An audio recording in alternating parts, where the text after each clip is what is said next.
മമ്മൂട്ടിയുടെ കരിയറിലെ ഏറ്റവും ചിലവേറിയ ചിത്രമെന്ന ഖ്യാതിയായി തിയേറ്ററിലെത്തിയ ടർബോ മുടക്കുമുതൽ തിരിച്ചുപിടിച്ചോ? ദേശീയ എന്റർടൈൻമെന്റ് പോർട്ടായ കോയി മോയി പറയുന്നതനുസരിച്ച് മമ്മൂട്ടിക്കും വൈശാഖനും ടർബോ നൽകിയ തിരിച്ചടിയാണ്. 60 കോടിയാണ് സിനിമയുടെ മുടക്കുമുതൽ എന്നാണ് വിവരം. ആദ്യത്തെ ആഴ്ചയിൽ നന്നായി തുടങ്ങിയ ചിത്രം പിന്നീട് ബോക്സ് ഓഫീസിൽ കൂപ്പുകുത്തുന്നതാണ് കണ്ടത്. ആദ്യത്തെ ആഴ്ചയിൽ 25.1 കോടിയായിരുന്നു കളക്ഷനെങ്കിൽ രണ്ടാമത്തെ ആഴ്ചയിൽ 6.5 കോടിയായി കുറഞ്ഞു. 1.7 കോടിയായിരുന്നു മൂന്നാമത്തെ വാരത്തിൽ ലഭിച്ചത്.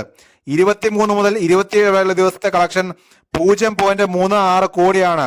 ഇന്ത്യയിലെ നെറ്റ് കളക്ഷൻ 33.81 കോടിയും ഗ്രോസ് കളക്ഷൻ 39.89 കോടിയുമാണെന്നാണ് പോർട്ടൽ വ്യക്തമാക്കിയിരിക്കുന്നത്.